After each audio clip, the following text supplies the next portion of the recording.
Hey everyone, this is Michael again, and welcome to the Friday Night Smackdown review. And tonight's Smackdown, of course, was from the Performance Center in Orlando. And what do you want me to say about tonight's Smackdown? God awful as always.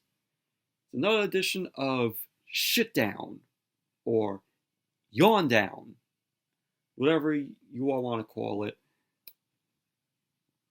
Absolute garbage show.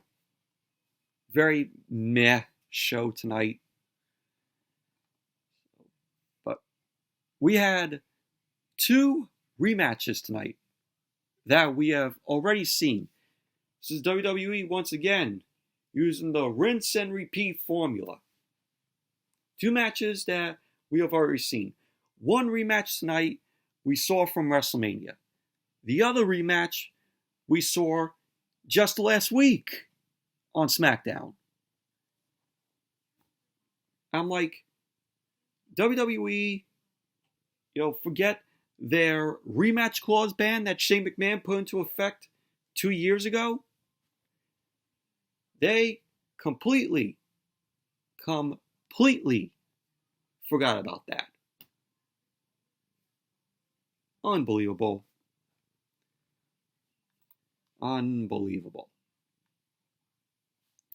So you know what? Let's jump right into the review. So SmackDown opened up tonight with Braun Strowman. Braun Strowman ended up making his way out. Strowman ended up saying that he did more than answer the door when opportunity knocked.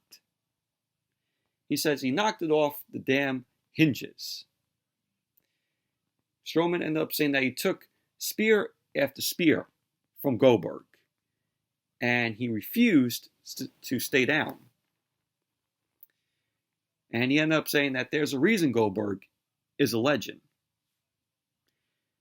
So Strowman ended up saying that he got back up and put Goldberg down for good. And now he's the Universal Champion.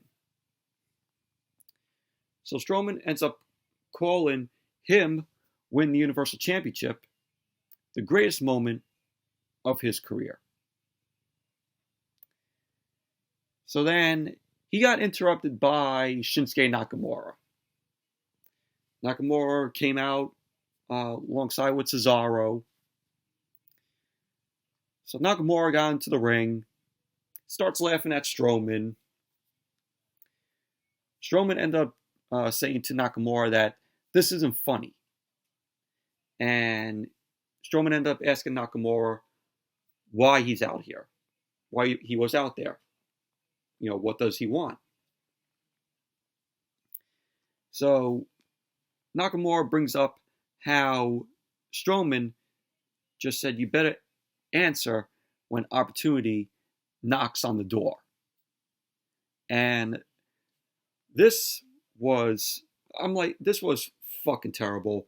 I'm like, who fucking wrote this for Nakamura? So Nakamura says, knock, knock. Strowman wasn't laughing. And Nakamura ends up saying to Strowman that Strowman was supposed to say, who's there. So, I'm like, who wrote this garbage? With Nakamura going, knock, knock. You're supposed to say, who's there? So then Strowman ended up saying no, goes on, and Strowman ended up saying no one tuned into SmackDown to hear Nakamura.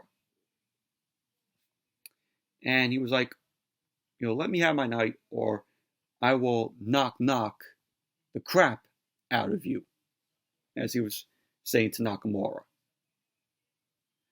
So Strowman ended up saying that later tonight, Nakamura is going to get these hands. And then we see Cesaro. He was on the ring apron. He tried to attack Strowman. And Strowman ended up knocking Cesaro out of the ring. Nakamura ended up trying to nail a kick from behind to Strowman. And it brought Strowman down to one knee. And then Nakamura ended up getting out of the ring, retreating up the ramp along with Cesaro. And that was basically that. But this segment was fucking garbage when Nakamura came out and then he's like, knock, knock. You know, and he was like, you're supposed to say, who's there? Garbage. I'm like, who in WWE Creative wrote this fucking shit? That was cringe. Listen to that from Nakamura.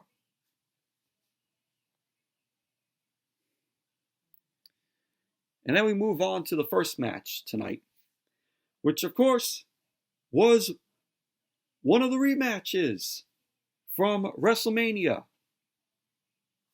We had to see this again tonight.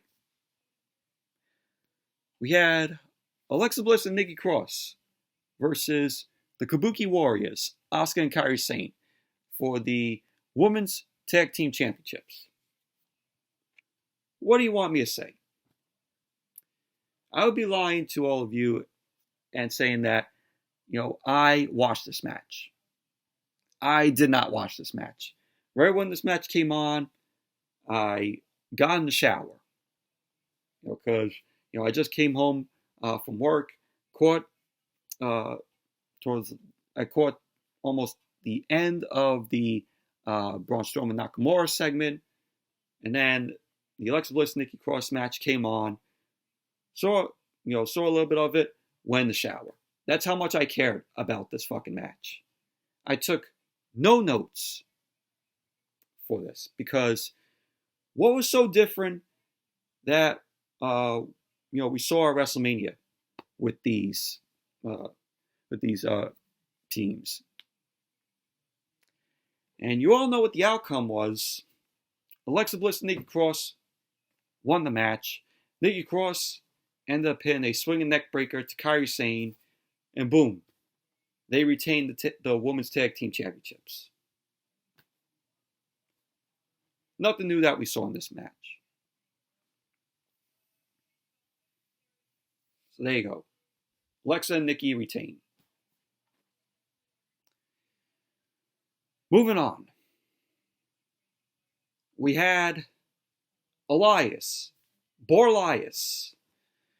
And I'm like, oh, great. He was on the perch at the Performance Center. The perch that he was knocked off of by Corbin. So Elias ends up taking fans. And he ends up talking about taking care of Corbin at WrestleMania. He ended up asking fans to turn down the lights at home and join him for his next song. So he ended up performing his new song. Elias ended up mentioning, wanting to win the Money in the Bank briefcase. So, he starts, singing his song. And then at the end, he's like, thank you and good night. Did I give a shit about this whole segment with Elias? No. This segment perfectly described as a yawn. That's how much I gave a shit. Moving on. We had Dolph Ziggler and Sonya Deville come out. They made their way down. They weren't happy because a video package was showing what happened at WrestleMania. With that mystery mask guy, unveiling, the truth. With Mandy Rose there, Sonya Deville was the one who ended up setting up Mandy and, Otis. She ended up sending Dolph Ziggler to go out with Mandy. But, we saw all that. So Dolph and Sonya end up yelling at Corey Graves and Michael Cole about the video package. I'm sorry about that, but I was saying, Dolph and Sonya came out. They were yelling at Michael Cole and Corey Graves about the video package that was shown. And they say they just want what is best for Mandy Rose. And then out came Tucker, of course, one half of Heavy Machinery. Tucker got on the mic, and he ended up saying that he's sorry to interrupt Dolph and Sonya's meltdown. And Tucker ended up showing us new photos on the screen of Mandy and Otis working out. And Tucker ended up saying that after what Dolph did to him last week, they have unfinished business and that he will take care of it. So lo and behold, another rematch. We saw this last week. So we got Dolph versus Tucker once again. Laziness by WWE. Dolph ended up winning the match. Delivered a super kick to Tucker. So you go. Dolph ended up winning this week when last week Tucker won the match. But the only reason why Tucker won last week was because of a disqualification. So Dolph ended up winning this week. Who gives a shit? Who cares? So moving on. We had the dirt sheet. John Morrison and The Miz. And yes, The Miz was back. And, this whole Smackdown, of course, was taped. So The Miz was featured here. So Morrison and The Miz were in the ring for the dirt sheet. They ended up bragging on the title defense at WrestleMania, where John Morrison ended up retrieving the Smackdown Tag Team Championships. It was him and Kofi Kingston versus Jimmy Uso at WrestleMania. So The Miz ended up saying that he's the first person to successfully defend the titles from his couch. Because, of course, The Miz ended up getting sick. He had like 100-degree fever, and WWE ended up sending him home. He was quarantined because of that. So it was only just John Morrison at WrestleMania trying to fight Jimmy Uso and Kofi Kingston in that ladder match, which was really decent, enjoyable ladder match. At night one at WrestleMania. But they end up talking about what happened at WrestleMania. And they talk about their rap song called Hey Hey. And they said that it, went gold today and trending worldwide. Haven't even heard the song. Heard from people that it was fucking crap. And they end up saying that they're going to perform the song. They end up standing up and performing the song. So, from the little bits I heard, I'm like, oh my God. Thank God I did not listen to the whole song of this. I know there were some people online who said that they liked the song as a guilty pleasure. I heard some people didn't like it. So I got kind of a mixed reviews from the fans. I do not even want to hear the song, because I know I'm gonna fucking hate it. So their performance got interrupted by the Usos. Jimmy and Jay come to the ring. They said they were going to let The Miz and Morrison finish their song out of respect, but they can't let them do that. So Miz ends up asking, why are they even here? Why are the Usos here?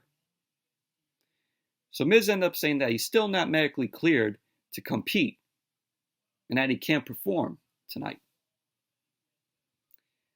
And then out came Big E and Kofi Kingston. Out came the New Day. Big E ends up saying that the match didn't go on as planned. So it only makes sense to him that the other members of the three teams get to compete for the titles. He says Miz ends up saying that he's not medically cleared. Kofi ends up interrupting, and he ends up saying that it will be Jay Uso versus Big E versus The Miz for the titles for the Smackdown Tag Team Championships next week on Smackdown. So there you go. Jay Uso versus Big E versus The Miz next week. And the titles will be on the line. So there you go. Oh no, the segment was fucking terrible. Then we had the Forgotten Sons versus the Lucha House Party. The Forgotten Sons have come up from NXT. So the Forgotten Sons are made up of Wesley Blake, Steve Cutler, Jackson Riker, and these guys did not even care for them down in NXT, so why should I care about them here?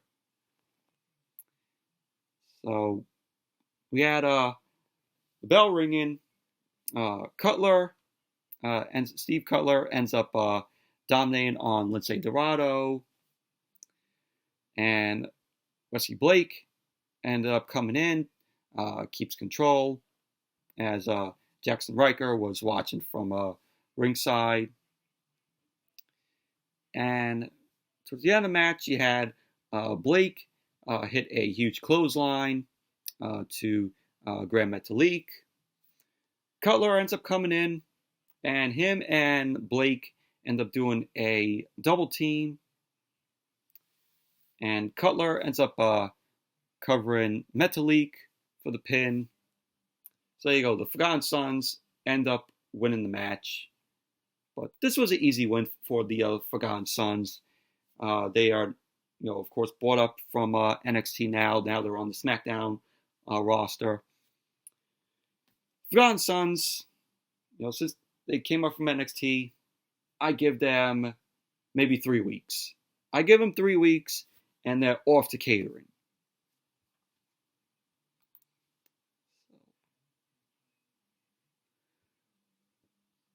And then we had Alexa Bliss and Nikki Cross. They were shown celebrating backstage. Carmella and Dana Brooke appear. And Carmella ended up saying that they didn't get to compete at WrestleMania. And they're hoping to make up for it by challenging Alexa and Nikki for the titles. So Bliss ended up feeling bad that they didn't get a WrestleMania moment. That Carmella and Dana Brooke didn't get a WrestleMania moment. She ended up saying there's a line to challenge them. Dana Brooke ends up asking if they're really unbeatable, like she heard them say. So Alexa and Nikki end up discussing the match in private. So they go back over and they accept the challenge. So there you go. we're going to possibly see that next week.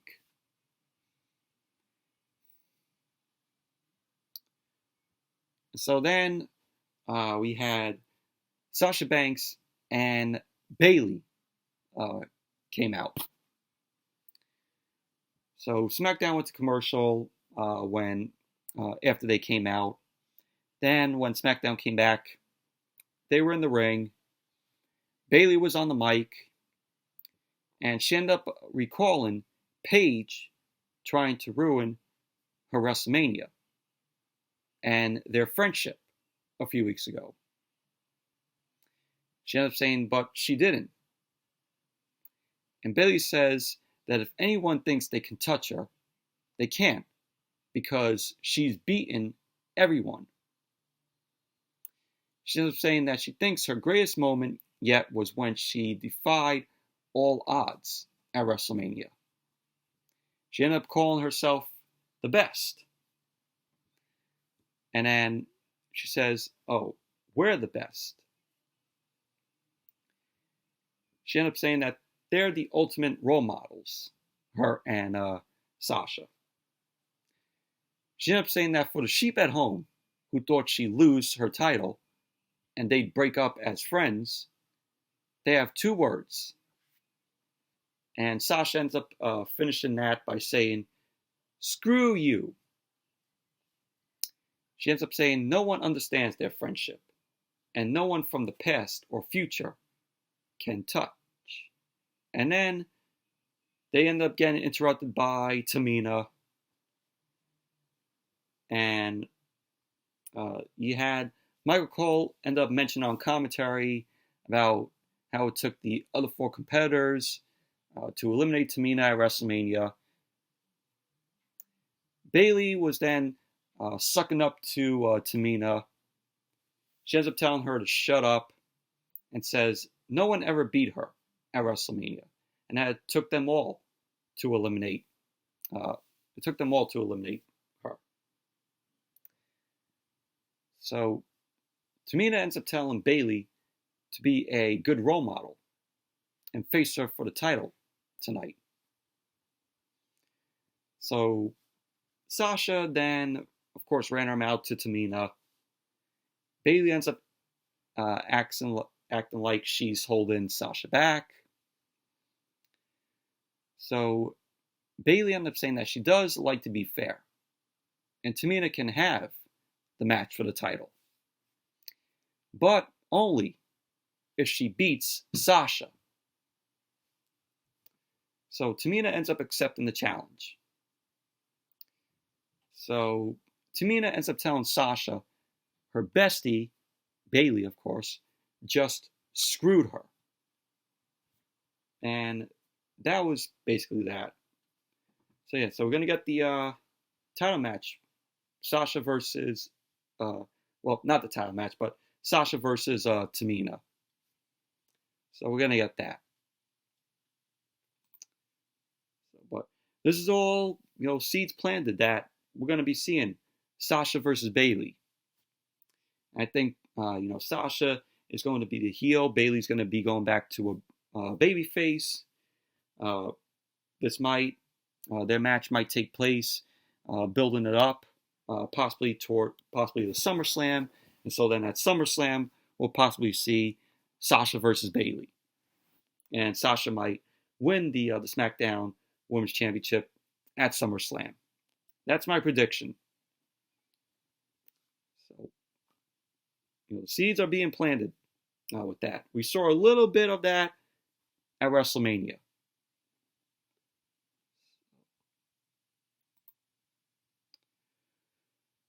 So then we had Sheamus versus Cal Bloom.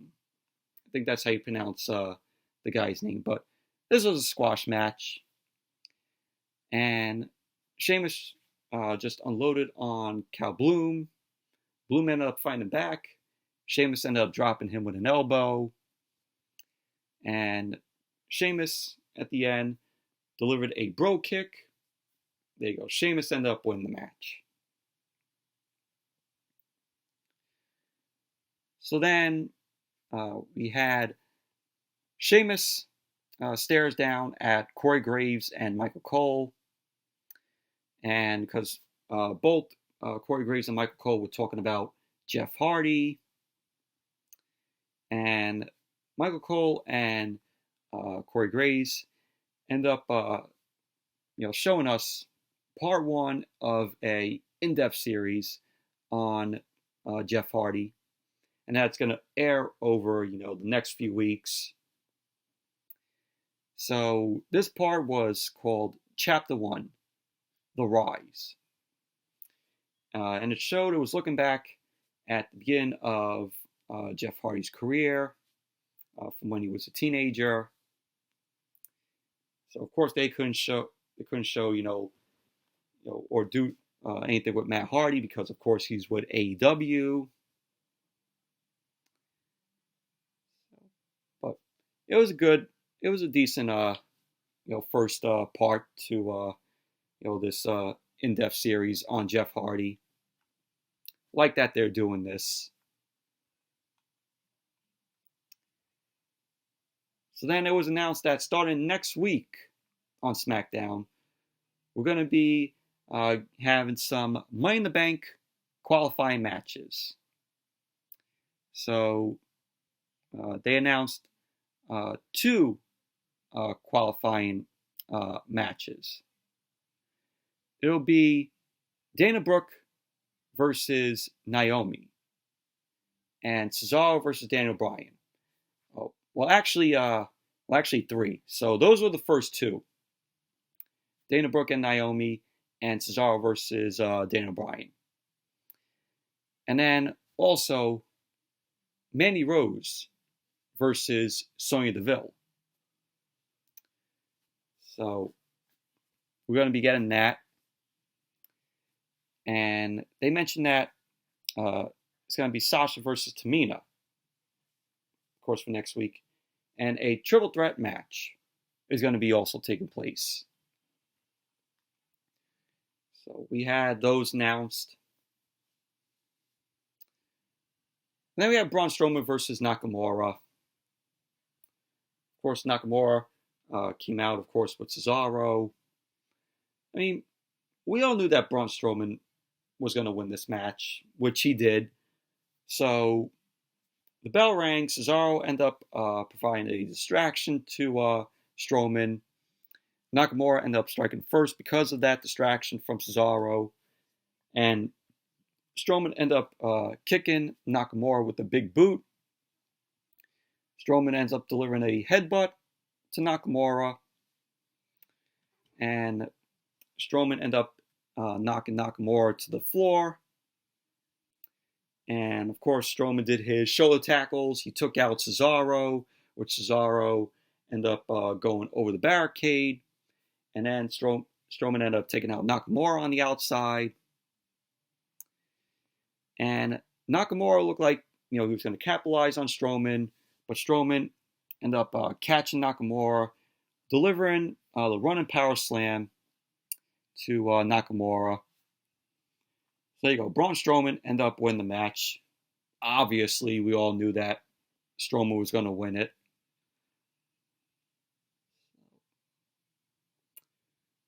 And then, after the match, we had the Firefly Funhouse play. Bray Wyatt then appeared on the screen. And he ended up showing us flashes of The Fiend finishing off John Cena in the Firefly Funhouse match that we saw at WrestleMania, night 2 of WrestleMania, which, I had fun with the match. I had fun with the Firefly Funhouse match. I know a lot of people were mixed on it. Some people liked it, some people didn't. I was in the one people who liked what I saw. Thought it was a fun, a little fun, watch.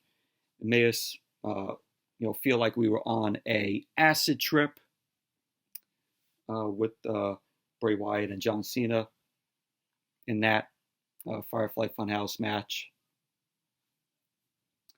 So Bray Wyatt ended up saying that John Cena was right all along. We really can't see him. So Strowman was shown watching in the ring. Bray Wyatt ended up congratulating Strowman and says that he's happy for him. So then we heard whispers that was coming from Bray Wyatt's head lantern.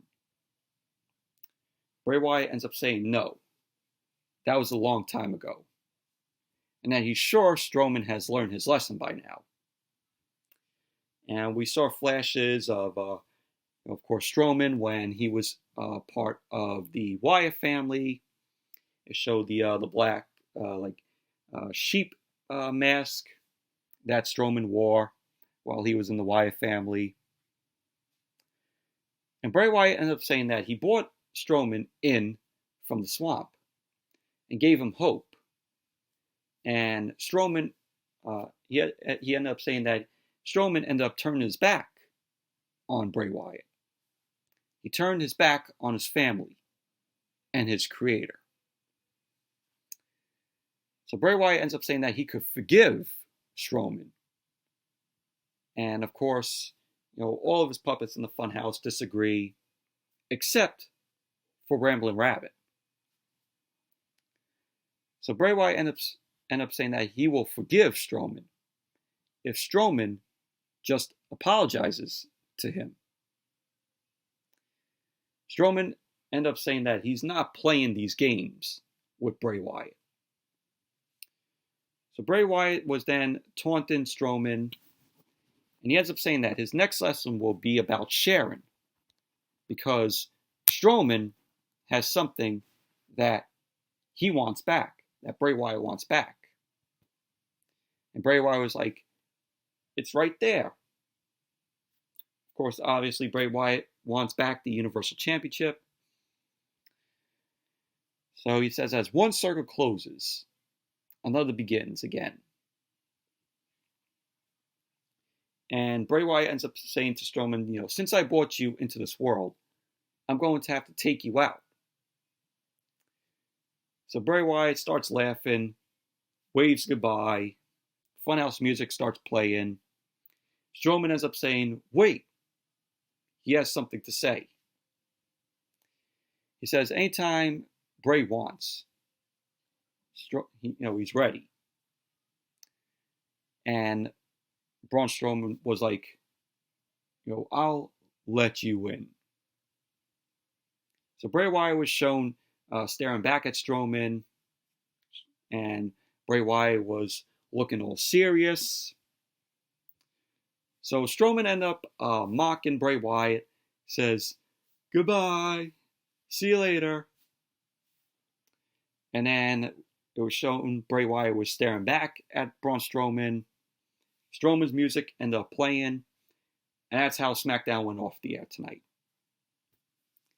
But really liked what I saw here. This is obviously setting up Braun Strowman versus Bray Wyatt, and the Universal Championship is going to be on the line. And I think from here, maybe Bray Wyatt is going to win back the Universal Championship. He's going to possibly defeat Braun Strowman, or this is going to be a way of WWE once again fucking up with Bray Wyatt, burying him once again. But we got to see how this is going to play out. Like this whole Firefly Funhouse match with John Cena and Bray Wyatt. A lot of people were saying, this might be a reset for Bray Wyatt after what we saw with the events that would happen at Super Showdown, where Goldberg ended up defeating him and win the Universal Championship. I think that whole Firefly Funhouse match was a reset. So maybe WWE finally acknowledged that they did wrong with Bray Wyatt at Super Showdown, and I think they're possibly setting it up for Bray Wyatt to win back the Universal Championship, or have him get buried once again. And the people that said, the Firefly Funhouse match, was a reset, that might be all bullshit.